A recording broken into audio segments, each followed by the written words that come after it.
from blue to red, the shocking story of Mars' lost oceans. Hey, cosmic explorers! Welcome to Cosmic Enigma, where we unravel the universe's greatest mysteries. Imagine Mars, not as the dusty red planet we know, but as a vibrant blue world. Picture vast oceans, deep lakes, and winding rivers flowing across its surface. Sounds like science fiction, right? Well, scientists believe that billions of years ago, Mars was indeed a water-rich planet, potentially holding more water than even Earth's Arctic Ocean. But here's the mind-boggling mystery. What happened to all that incredible water? How did a potentially thriving oasis transform into the desolate desert we observe today? The story of Mars' vanishing water isn't just a fascinating scientific puzzle, it's a crucial piece in understanding the potential for life beyond Earth. And today, we're diving deep into this epic cosmic cold case. So how do we know Mars was once so wet? We sent our geologists on wheels, incredible robotic explorers like Spirit, Opportunity, and especially Curiosity, to become our eyes and hands on the Martian surface. And what they found is absolutely astonishing. Curiosity, for instance, discovered incredible rippled rock textures that look exactly like ripples formed by wind-driven water on sandy lakebeds here on Earth. This isn't just strong evidence, it's the clearest proof yet of open, unfrozen liquid water in Mars' ancient history. What's even more surprising is that these ripples were found in areas scientists initially expected to be much drier, hinting at a wonderfully complex and dynamic ancient Martian climate. Beyond ripples, our rovers have spotted clear signs of dried-up riverbeds and valleys carved deep into the Martian landscape, undeniable traces of ancient flowing rivers. Take Geddes Vallis, for example, where evidence of wet landslides once swept massive boulders down its slopes, and the chemical clues are just as compelling. Rovers found vugs, tiny holes in rocks formed when salt crystals dissolved from briny water, plus the presence of sedimentary rocks, formed from layers of sediment deposited underwater, points to a massive salty sea that once covered large parts of the planet. Even the sulfate-bearing unit, where minerals were left behind as water evaporated, tells a tale of a drying world. Based on all this evidence, scientists have made some incredible estimates about the scale of Mars's ancient ocean. If you spread all that water evenly across the planet, it would form a liquid layer about 137 meters, 450 feet deep. But it's more likely that this water gathered into a colossal ocean in Mars's northern hemisphere, covering nearly half its surface, with some regions plunging to depths of over 1.6 kilometers, a mile. We're talking about a total volume of at least 20 million cubic kilometers, 5 million cubic miles of water. To put that in perspective, the Eridania Basin alone is thought to have held an ancient sea with a volume of about 210,000 cubic kilometers, 50,000 cubic miles. That's roughly 9 times the total volume of North America's Great Lakes. This ancient ocean could have covered 19% of Mars's surface, which is pretty significant when you consider Earth's Atlantic Ocean only covers 17% of our planet. All these clues tell us that abundant liquid water existed on Mars 3 to 4 billion years ago. Those ripples Curiosity found, they formed around 3.7 billion years ago. This wet Noacian period ended around 3.7 billion years ago, suggesting Mars was potentially habitable for much longer than we once thought. So with all that water confirmed, the million-dollar question remains, where did it all go? Scientists have 2 main theories, working in tandem to explain this incredible vanishing act. One significant portion of Mars' water is believed to have simply escaped into space. Billions of years ago, Mars had a much thicker atmosphere.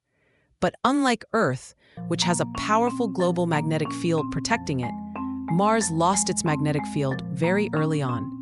This left its atmosphere vulnerable to the relentless solar wind and cosmic radiation, slowly eroding it away.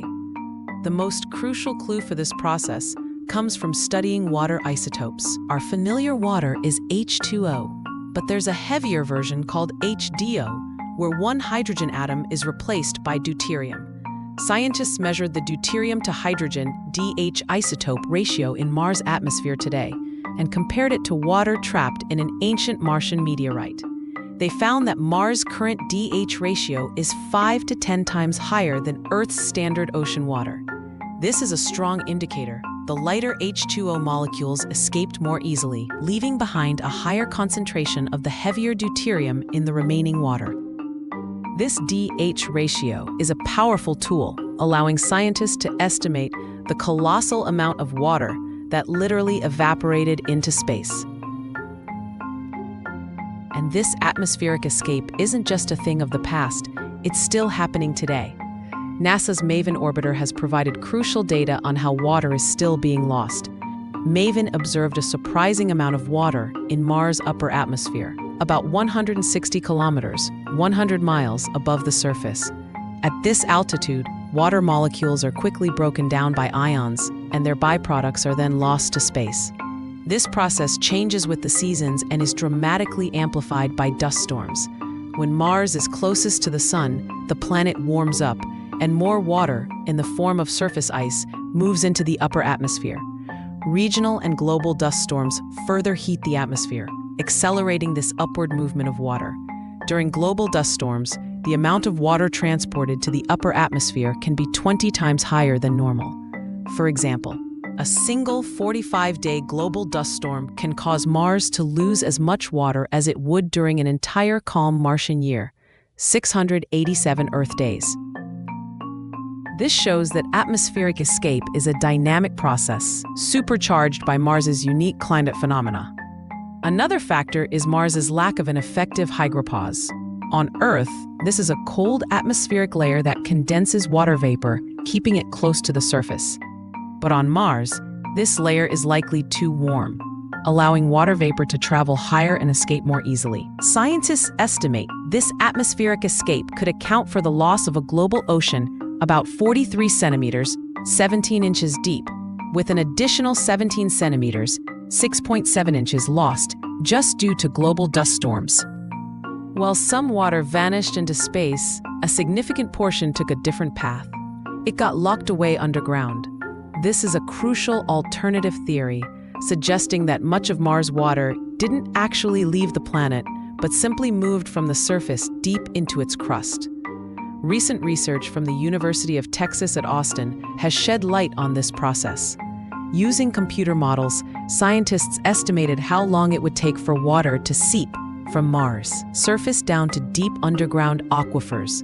They found that on early Mars, this process could have taken between 50 and 200 years. Compare that to Earth, where water can reach the water table in just a few days. This incredibly slow percolation rate is due to Mars's lower gravity, which slows the increase of pore water pressure with depth, and colder surface temperatures, which reduce evaporation, allowing more runoff to soak into the ground. This has profound implications. Once water got into the ground on Mars, it was as good as gone. Mars lacks Earth's robust recycling pump. Where water evaporates, forms clouds, and rains back down to replenish oceans and lakes. Instead, on Mars, water followed a one-way route. It seeped deep into the ground and became trapped in the crust's pores, or chemically reacted with subsurface rocks to form hydrated minerals. The amount of water absorbed underground could be enormous, enough to cover the entire planet in a layer of water at least 90 meters, 300 feet deep. This suggests that a significant share of Mars' original water may not have escaped to space after all, but instead sank into the ground and stayed there. An intriguing aspect of this theory is the link between crustal hydration, water reacting with rocks, and Mars' ancient climate. This process could have released hydrogen, H2, into the early Martian atmosphere. Hydrogen, along with CO2, might have acted as a powerful greenhouse gas, helping to keep Mars warm enough to sustain liquid water, even when the sun was fainter. This suggests a complex feedback loop, the very process that removed surface water, absorption into the crust, simultaneously created conditions for liquid water to exist, albeit in episodic warm periods lasting from 100,000 to 10 million years. This intricate relationship between water, geology, and climate makes Mars's story even more profound and multi-layered. So, the disappearance of Mars' ancient oceans wasn't a single event, but but the result of a complex billion-year-long process driven by the interplay of two main mechanisms: atmospheric escape and absorption into the planetary crust. As Mars lost its protective magnetic field, its atmosphere thinned, allowing water to be stripped away by solar winds and radiation. At the same time, a massive amount of water seeped deep underground, becoming permanently locked away in hydrated minerals or crustal pores, unable to return to the surface to replenish the water cycle. Mars simply lacked Earth's robust recycling pump that constantly circulates water between the surface and atmosphere. The story of water on Mars is a powerful reminder of the fragility of planets and the dramatic shifts in climate on a cosmic scale. While Mars' surface today is a barren desert, the possibility of subsurface water, and thus the potential for microbial life in the past, or even present in deep aquifers, remains a tantalizing prospect for future exploration missions. Finding and utilizing these underground water resources also holds immense practical implications for human missions to the Red Planet. Scientists are still piecing together the full picture of Mars' water history. Ongoing missions and new discoveries are constantly refining our understanding of Mars' dynamic past and its future. The wonderful complexity of ancient Mars climate continues to be a rich area of study, promising even more surprises in humanity's journey to explore the cosmos. What do you think happened to Mars's water? Let us know your theories in the comments below. If you found this cosmic journey fascinating, hit that like button, share this video with your fellow space enthusiasts, and subscribe for more mind-blowing mysteries from across the universe. Thanks for watching. We'll see you in the next one.